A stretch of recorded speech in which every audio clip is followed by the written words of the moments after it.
Congress party के घर की कलह ही खत्म नहीं हो रही, वो राज बनाने की बात करते हैं। भारतीय जनता पार्टी ने लगातार 9.5 वर्षों में जितना काम कर दिया, इतना काम तो कांग्रेस पार्टी 65 सालों में नहीं कर पाई, हित हो या स्वार्थ हो। लेकिन 99% राजपूत समाज ने भारतीय जनता पार्टी के पक्ष में वोट डाला है। क्या 3 बार के विधायक की टिकट आप लोग काट पाएंगे? ऐसा कोई वर्ग नहीं जिसके लिए प्रधानमंत्री जी ने और हरियाणा के मुख्यमंत्री ने काम ना किया हो। मेरी भी अपनी इच्छाएं हैं, अगर पार्टी आशीर्वाद देगी तो निश्चित तौर पे मैं चुनावी राजनीति में भी अपना भाग्य आजमाऊंगी। भाजपा का जो कार्यकर्ता है वो नेशन फर्स्ट, पार्टी सेकंड और सेल्फ लास्ट की विचारधारा पर चलता है। 19,750 में यूपीएससी, एसएससी, बैंक और एनडीए की सरकारी नौकरी। SSB coaching Rohtak gate Bhiwani दे रहा है दिल्ली के अनुभवी फैकल्टी के साथ रिजल्ट की 100% गारंटी। नमस्कार, मैं हूं आपका दोस्त विनोद शर्मा और भिवानी की राजनीति की बात चलती है तो यहाँ पर टिकटार्थियों की दौड़ काफ़ी ज़्यादा है। चाहे किसी भी हलके की बात कर लें, हालांकि पूरे हरियाणा के साथ साथ अब लोकसभा चुनाव हैं तो उसके लिए भी मारामारी चल रही है। और ख़ास करके यूँ कहा जा रहा है कि 2 पार्टियों में सबसे ज़्यादा कांटे की टक्कर है, बीजेपी और कांग्रेस की टिकटों के लिए। आपस में बहुत सारे दर्जनों ऐसे टिकटार्थी हैं जो टिकट के लिए लालियत हैं और दौड़ में शामिल हैं। उनमें से फ़िलहाल मेरे साथ आज मौजूद हैं कि मीना परमार जी, जो प्रदेश कार्यकारिणी सदस्य हैं और ये हरियाणा की राजनीति के साथ साथ पूरे भिवानी ज़िले में कई जगह से चर्चाओं में रही। टिकटों को लेकर चुनाव भी लड़ा बीजेपी से तोसाम से 2009 में। फ़िलहाल अब दोबारा से चर्चाओं में आ गई जब से मोदी जी ने 33% आरक्षण की बात की। तो फिलहाल मीना जी, आपको भी कहीं ना कहीं मोदी जी का ये फैसला बड़ा पॉजिटिव लग रहा होगा, अपने पक्ष में लग रहा होगा और ख़ास करके हर महिला के पक्ष में लग रहा होगा। सबसे पहले तो विनोद जी मैं आपका आभार प्रकट करती हूँ कि और जितने भी आपके दर्शक हैं भिवानी अपडेट के, उन सबसे भी मैं यही कहना चाहूँगी कि आप एक बहुत अच्छे मीडिया में आप अच्छा काम कर रहे हैं और आपका चैनल लगातार मैं देखती रहती हूँ। अच्छे इंटरव्यू आपने किए हैं और बहुत बेहतरीन आपका चैनल है। ज़्यादा से ज़्यादा लोग इस चैनल को देखें। पुनः आपका आभार जी। हमारे सवाल पे आते हैं हम। क्या कुछ लग रहा है महिलाओं को, खास करके बीजेपी ने एक बड़ा गिफ्ट दे दिया? ये देखिए, 27 वर्षों का लंबा इंतज़ार जो ख़त्म हुआ है अभी, और इसके लिए जितना भी आभार देश के यशस्वी प्रधानमंत्री नरेंद्र मोदी जी का किया जाए उतना ही कम है। क्योंकि प्रधानमंत्री जी ने जो बात महिला आरक्षण की भारतीय जनता पार्टी ने रखी थी अपने मुद्दों में, उस बात पर भी अब सरकार ने और पार्टी ने मोहर लगाई है। और आभार मैं सभी सांसदों का भी करना चाहूँगी, क्योंकि लोकसभा में केवल 2 ही विपक्ष में मत पड़े और राज्यसभा में संपूर्ण राज्यसभा ने इसके पक्ष में वोट डाले। तो सभी सांसदों का भी आभार व्यक्त करूँगी। सरकार ने एक बेहतरीन कदम उठाया, विशेष सत्र 18 से 22 तारीख तक का जो रखा और उसमें एक बेहतरीन फैसला महिलाओं के हक में किया। और आज इस फैसले से पूरे देश की, हरियाणा प्रदेश की महिलाएं उत्साहित हैं, खुश हैं, एक त्यौहार की तरह इसको मान रही हैं। मीना परमार कितनी खुश हैं? क्योंकि भिवानी में कई जगह आपकी चर्चाएं रहती हैं हर बार कि टिकट तो कहीं ना कहीं से तो ले जाएंगी। पुरानी कार्यकर्ता हैं, अच्छी लीडर हैं और मुझे आपकी जो वक्तव्य शैली की बात करूं वो बड़ी पसंद आती है। भिवानी में खास करके मुझे कोई ऐसा इस तरह का लीडर दिखता नहीं है जो इस तरह की भाषा शैली के साथ और एक अलग तरह की सोच का, जो एक आपकी पार्टी के प्रति भी तगड़ी भक्ति दिखाई देती है। देखिए, भाषा शैली की मैं बात करूं तो ये तो मैं समझती हूं कि परमात्मा का एक विशेष आशीर्वाद मेरे सिर पे है और उसी की बदौलत, क्योंकि मेरे परिवार में तो कभी किसी ने कोई कहीं पॉलिटिक्स नहीं की।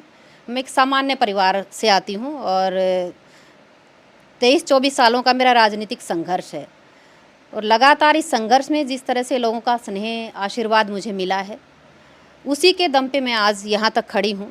और भारतीय जनता पार्टी संगठन ने समय समय पर मुझे संगठन में काम करने का मौका भी दिया है और 2009 के चुनाव में मुझे तोशाम से भारतीय जनता पार्टी से चुनाव लड़ने का अवसर भी मिला है। मैं अपने केंद्रीय नेतृत्व का, अपने प्रदेश नेतृत्व का इसके लिए आभार प्रकट करती हूँ और लोगों ने जिस तरह से विशेष स्नेह और आशीर्वाद मेरे सिर पर रखा उसके लिए मैं जनता की भी विशेष तौर पर आभारी हूँ जी।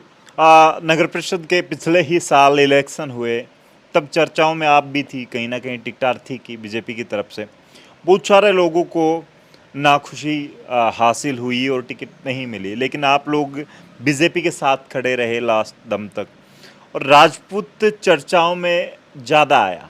इस इलेक्शन के बाद भवानी जी जिस तरीके से भवानी का परिवार आगे आया, प्रीति भवानी जीती, कहीं ना कहीं चाहे कोई कहे ना कहे लेकिन राजपूतों की एक मजबूती नज़र आई भिवानी में और एक तरफा वोट भी राजपूतों का रहा। तो एक तरफ तो महिलाओं को आरक्षण दे दिया बीजेपी ने, अब जिस तरीके से बातें चल रही हैं, और एक तरफ से बात करें कि यहाँ पर राजपूतों की मौजूदगी या फिर राजपूतों की मजबूती वो भी काम आएगी, तो टिकट लेने में बड़ी इजीली आप अप्रोच आपकी एक ज़्यादा जुड़ गई है कि महिला भी हैं, उसके साथ साथ भिवानी में बीजेपी मजबूरी वैसे या फिर कहें कि जीत की इच्छा से राजपूत ढूंढना चाहेगी, तो आप पे निगाहें जरूर टिकेंगी। देखिए, मैं संगठन की कार्यकर्ता हूँ और पार्टी संगठन ने जब जब भी मुझे आगे बढ़ने का अवसर दिया है तो मैंने उस अवसर को कभी भी हाथ से जाने नहीं दिया। उस अवसर का पूरा लाभ मैंने पार्टी संगठन को भी दिया है और जनता के बीच में निरंतर रही हूँ। तो निश्चित तौर पे जिस तरह का समीकरण अभी नगर परिषद चुनाव में बना, उसके लिए तो मैं यही कहना चाहूँगी कि भाजपा का जो कार्यकर्ता है वो नेशन फर्स्ट, पार्टी सेकंड और सेल्फ लास्ट की विचारधारा पर चलता है और मैं भारतीय जनता पार्टी की निष्ठावान कार्यकर्ता हूँ। मुझे मेरी पार्टी जो आदेश देगी, जैसा आदेश देगी संगठन में या फिर चुनावी राजनीति में, मैं उस पर हमेशा अडिग रहूँगी और उसी पे मैं काम करूँगी। बाकी एक राजनीतिक कार्यकर्ता की एक अपनी भी इच्छा शक्ति होती है, तो हर कार्यकर्ता जो राजनीतिक क्षेत्र में उतरता है उसके मन में भी बहुत सारी उम्मीदें और लहरें होती हैं कि मैं राजनीति में आया हूँ तो मुझे लोगों की सेवा करने का अवसर मिले। तो मेरे मन में भी निश्चित तौर पे जनता की सेवा करने का भाव है और उसी भाव को लेकर के आज मैं 24 सालों से जो लगी हुई हूँ, तो निरंतर उसी भाव को लेकर के मैं चल रही हूँ। 2024 में प्रबल दावेदारी बीजेपी से टिकट के साथ साथ चुनाव लड़ने की इच्छा रखती हैं मीना परमार। जैसा कि मैंने अभी आपको बताया कि राजनीतिक क्षेत्र में चाहे महिला हो या पुरुष, जब वो अपने घर से निकलता है तो एक सेवा भाव के विचार के साथ निकलता है कि मुझे जनता की सेवा करने का अवसर मिले। और मेरे मन में भी यही भाव है कि अगर पार्टी ने मुझे सेवा करने का, लोगों की, जनता की सेवा करने का अवसर दिया तो निश्चित तौर पे अगर पार्टी आशीर्वाद देगी तो क्यों नहीं, क्योंकि मैं भी एक राजनीतिक कार्यकर्ता हूँ, सामाजिक कार्यकर्ता हूँ, समाज के बीच में रहती हूँ, जनता के बीच में रहती हूँ, पार्टी की सेवा मैंने की है। तो मेरी भी अपनी इच्छाएं हैं, अगर पार्टी आशीर्वाद देगी तो निश्चित तौर पे मैं चुनावी राजनीति में भी अपना भाग्य आजमाऊंगी। लेकिन कई बार पार्टी नज़रअंदाज कर देती है, कोई और आ जाता है और बोलते हैं अलग ही तरीके से, अलग अल्टरनेट निकल के आ जाते हैं। खास करके अब चर्चाओं में रहा था नगर परिषद में भी, तो भी उसके लिए भी सेकंड कोई ना कोई दिमाग में बी प्लान चल रहा है। देखिए, सेकंड प्लान तो भारतीय जनता पार्टी के कार्यकर्ता के दिमाग में कोई नहीं चलता, जहाँ तक मेरा अपना मानना है और मैंने जहाँ तक भारतीय जनता पार्टी को समझा है, और ऐसी ही विचारधारा, ऐसी ही मनोवृत्ति मेरी भी है। मैं भारतीय जनता पार्टी की एक निष्ठावान कार्यकर्ता होने के नाते पार्टी जो डिसीजन लेगी, अभी पीछे भी पार्टी ने जो भी फैसला लिया, सब ने सिर माथे उस फैसले को रखा और सब ने एकजुट होकर के उसमें काम भी किया, जिसमें मैं भी रही और अन्य कार्यकर्ता भी जो टिकटार्थी थे, मांगते थे टिकट नगर परिषद की, सब ने एकजुट होकर के भारतीय जनता पार्टी की जो प्रत्याशी थी उनके लिए काम किया और आगे भी इसी तरह से भाजपा का कार्यकर्ता काम करता रहेगा। पार्टी जो भी फैसला लेगी, हम पार्टी के फैसले के साथ रहेंगे। राजपूतों की एकजुटता क्या काम आएगी टिकट में भी, और चुनाव लड़ा तो फिर चुनाव के दौरान भी? निश्चित तौर पे केवल एक ही चुनाव की, नगर परिषद की ही बात नहीं करें तो पिछले 2014 और 19 के चुनाव की भी हम अगर चर्चा करें तो पूरे देश की ही बात करें तो राजपूतों ने 99%, 1% तो हो सकता है किसी का कोई अपना व्यक्तिगत हित हो या स्वार्थ हो, लेकिन 99% राजपूत समाज ने भारतीय जनता पार्टी के पक्ष में वोट डाला है और आगे भी भविष्य में भी भारतीय जनता पार्टी नेतृत्व पे विश्वास रखते हुए, नेतृत्व अच्छा फैसला लेगा, बेहतरीन फैसला लेगा और समाज को सर्वोपरि रखेगा, ये मानते हुए आज भी राजपूत समाज भविष्य में भी भारतीय जनता पार्टी के साथ खड़ा होगा। मीना जी, जब कई बार पैराशूट से कई कैंडिडेट आ जाते हैं अचानक से, आप जैसे पुराने कार्यकर्ताओं के सामने, जिनके मन में यूँ होता है कि इस बार नहीं तो अगली बार तो मुझे मिल ही जाएगी टिकट, फिर दोबारा से कोई आ जाता है, तब कितनी तकलीफ होती है? तकलीफ़ नहीं होती, बस एक मन में जो भाव लेकर के हम लोग चलते हैं कि हमें मौका मिलेगा सेवा करने का जनता की, और राजनीति में जनता ही जनार्दन है, भगवान है और जनता का फैसला ही सर्वोपरि होता है। देश की जनता ने, प्रदेश की जनता ने 2-2 बार जिस तरह से देश में, प्रदेश में सत्ता बनाई, इसी तरह से एक कार्यकर्ता के साथ भी अगर इस तरह की कोई बात आती है तो भाजपा का कार्यकर्ता कभी मायूस नहीं होता। वो अपने अगले संकल्पों के साथ खड़ा होता है और फिर से भाजपा की रीति नीति के साथ निरंतर ग्राउंड में उतरता है, पार्टी की जो योजनाएं हैं, पार्टी की जो नीतियां हैं, उनको लोगों तक लेकर के जाता है। पार्टी जो निर्णय करती है, पार्टी के हर निर्णय में पार्टी के साथ खड़ा होता है। लेकिन अब चर्चाएं काफ़ी अलग हैं। हरियाणा में कांग्रेस अपने आप को मजबूती के साथ सरकार बनाने का दावा ठोक रही है। दूसरी तरफ बहुत सारी बातें और बीजेपी में खास करके कार्यकर्ताओं के विरोध की बातें चलती हैं। अपने नेताओं को छोड़ के घर बैठ गए हैं लोग। बहुत सारे कार्यकर्ता इन उम्मीदों के सहारे आए थे कि उनके काम होंगे, लेकिन उनको भी नज़रअंदाज किया जा रहा है। क्या ये वजह रहेगी कि 2024 में खट्टर सरकार को खास करके मुसीबतों का या चैलेंज का सामना करना पड़ेगा? जी बिल्कुल भी नहीं, क्योंकि जिस तरह के हालात आज हम कांग्रेसी नेताओं के देख रहे हैं, जिस तरह का बड़बोलापन कांग्रेसी नेताओं का हम लोग देख रहे हैं। कल ही कांग्रेस पार्टी के प्रदेश अध्यक्ष उदय भान जी का बयान आया है और देश के प्रधानमंत्री जी के लिए और हरियाणा प्रदेश के मुख्यमंत्री जी के लिए जिन अभद्र शब्दों का उन्होंने इस्तेमाल किया, मैं कहती हूँ कि ज़बान पर भी इस तरह के शब्द लेकर के आना ये हम सब के लिए बड़ा ही शर्मनाक है, क्योंकि हम समाज के बीच में रहते हैं और इस तरह की भाषा का प्रयोग अगर एक राजनेता करता है जो समाज को दिशा देने की बात भी करते हैं, तो ये बेहद ही शर्मनाक है, निंदनीय है। और कांग्रेस पार्टी के घर की कलह ही ख़त्म नहीं हो रही, वो राज बनाने की बात करते हैं। भारतीय जनता पार्टी ने लगातार 9.5 वर्षों में जितना काम कर दिया, इतना काम तो कांग्रेस पार्टी 65 सालों में नहीं कर पाई, क्योंकि सत्ता में रहे ये लोग। आज जब ये लोग सत्ता से बेदखल हो गए हैं, तब इनको इस तरह की अभद्र भाषा इनको सूझ रही है और इस तरह के शब्दों का इस्तेमाल ये देश के सर्वोच्च पद पर बैठे नेता के लिए कर रहे हैं, जिन्होंने देश में इतना काम कर दिया, महिलाओं के लिए बेहतरीन काम कर दिया। ऐसा कोई वर्ग नहीं जिसके लिए प्रधानमंत्री जी ने और हरियाणा के मुख्यमंत्री ने काम ना किया हो। और कांग्रेस पार्टी के नेताओं की जो सत्ता से बेदखली है, आज वो उनकी जुबान के माध्यम से निकल रही है। लेकिन बात करें, आप भिवानी में रहती हैं, अभी भी हम सेक्टर में बैठे हैं। मैं जिस रोड से आ रहा था, वहाँ के हालात आज भी खस्ता हैं। जिस गली में जाते हैं, जिस घर में जाते हैं, वहाँ पानी की व्यवस्था नहीं है, दूषित पानी जा रहा है। पेयजल की बात कर लें, सीवरेज की बात कर लें, गलियों की बात कर लें, स्ट्रीट लाइट की बात कर लें, हर बार डेंगू, मलेरिया जैसे रोगी बहुत ज़्यादा भिवानी से निकलते हैं। यहाँ के विधायक को कमज़ोर मानती हैं या बीजेपी सरकार ने यहाँ के लोगों के साथ कहीं ना कहीं एक अलग सा ही जो हरियाणवी में होता है कि दुबात करिए? नहीं, सरकार ने 90 के 90 विधानसभा क्षेत्र, चाहे पक्ष का विधायक हो या विपक्ष का विधायक, सब में समान रूप से काम किया। सबका साथ, सबका विकास की भावना से मुख्यमंत्री जी ने बेहतरीन काम किया हरियाणा प्रदेश के अंदर। और विधायक जी बहुत अच्छे हैं, व्यक्तित्व के तौर पे अगर बात करूँ तो अच्छे इंसान हैं। कहीं ना कहीं देखो, एक अच्छा इंसान भी, उससे भी चूक हो सकती है, उनसे भी कुछ गलतियाँ हुई हैं या हुई होंगी। तो अगर ऐसी इस तरह की कोई छोटी मोटी बातें आई हैं सामने, तो वो हम सब लोग मिल कर के उसका भी निराकरण करवाएंगे। और जहाँ तक देखिए, आप 100% तो संतुष्ट किसी को भी नहीं कर पाते हैं। छोटी मोटी गलतियाँ तो एक समाज परिवार का जो मुखिया होता है, उससे भी उसका परिवार पूरी तरह से संतुष्ट नहीं होता। तो जहाँ तक आप बता रहे हैं कि पानी की कोई ऐसी समस्या है, उसका निराकरण नहीं हुआ है, तो वो निश्चित तौर पे हम लोग अगर मुख्यमंत्री जी तक हम ले जा सकते हैं तो उसको लेकर भी जाएंगे, और विधायक जी से कहीं चूक हुई है तो उसको ठीक करवाएंगे। लेकिन मीना जी, हर बार पीछे मुख्यमंत्री साहब आए थे जनसंवाद से पहले, तब शहर में गए तो भवानी जी ने भी अपनी मांग रखी थी। बहुत सारी बातें, अमृत योजना से जो पैसा लगा था, आज भी पानी खड़ा होता है जब बारिश तेज़ हो जाती है थोड़ी बहुत। शहर की छोटी मोटी समस्या ही मानती हैं आप ये, जो पीने की पानी की समस्या, खास करके महिलाओं को बीमारियों का सामना या अलग अलग तरह की चीज़ों का सामना करना पड़ता है।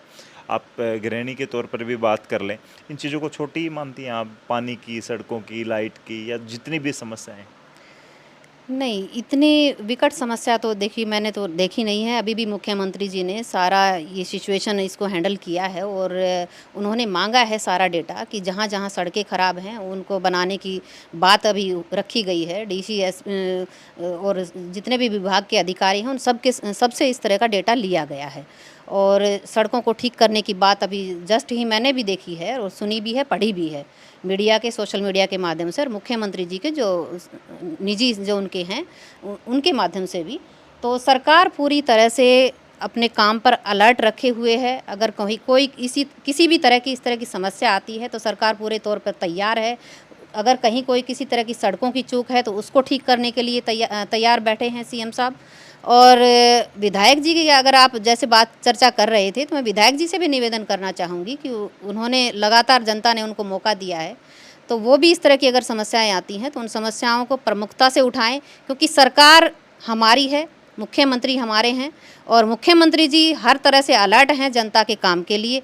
90 के 90 विधानसभा में जिस तरह से मैं कह रही थी कि उन्होंने समान रूप से काम किया, तो भिवानी विधानसभा हमारा अपना गृह क्षेत्र है, हमारा अपना एरिया है, तो यहाँ पे तो हम लोगों को विशेष तौर पे विधायक जी को भी इस पे फोकस करना चाहिए था। 3 बार का विधायक बीजेपी को भिवानी ने दिया, ये बड़ा कहीं कहीं की बातें हैं। विज साहब जीत गए या गुज्जर साहब जीत गए, कुछ एक विधायक आए थे शुरू में जब बीजेपी का नाम नहीं था, और आज उस भिवानी के साथ ये चीज़ें हो रही हैं। क्या आपको लगता है कि अब चेंज कर सकती है टिकटार्थी को, टिकट किसी और को दे सकती है, आपके झोली में भी आ सकती है टिकट? 3 बार के विधायक बनने के बाद भी जो शहर में हालात हैं, चर्चाएं हैं विधायक जी को लेकर, या फिर खास करके मेन बात अगर करूं, मैं कई बीजेपी नेताओं से करता हूं, क्या 3 बार के विधायक की टिकट आप लोग काट पाएंगे? देखिए, काटने और ना काटने का फैसला ये तो हाई कमान का है। हाई कमान इनके काम को, विधायक जी को के काम को कितना नंबर देता है और जनता में उनकी क्या छवि है, वो तो सारे सर्वे के आधार पर सब डिसीजन लिए जाते हैं। पार्टी नेतृत्व जो फैसला लेगा, पार्टी नेतृत्व जिस तरह का डिसीजन लेगा, उसमें पार्टी का हर एक कार्यकर्ता, मैं ही नहीं, मेरे अलावा और सैकड़ों कार्यकर्ता हैं, मेरे अलावा अनेकों ऐसे कार्यकर्ता हैं जो आज भारतीय जनता पार्टी संगठन में भी काम कर रहे हैं, सरकार में भी हैं, तो वो सब भाजपा के साथ खड़े होंगे, पार्टी नेतृत्व के साथ खड़े होंगे, पार्टी के निर्णय के साथ खड़े होंगे।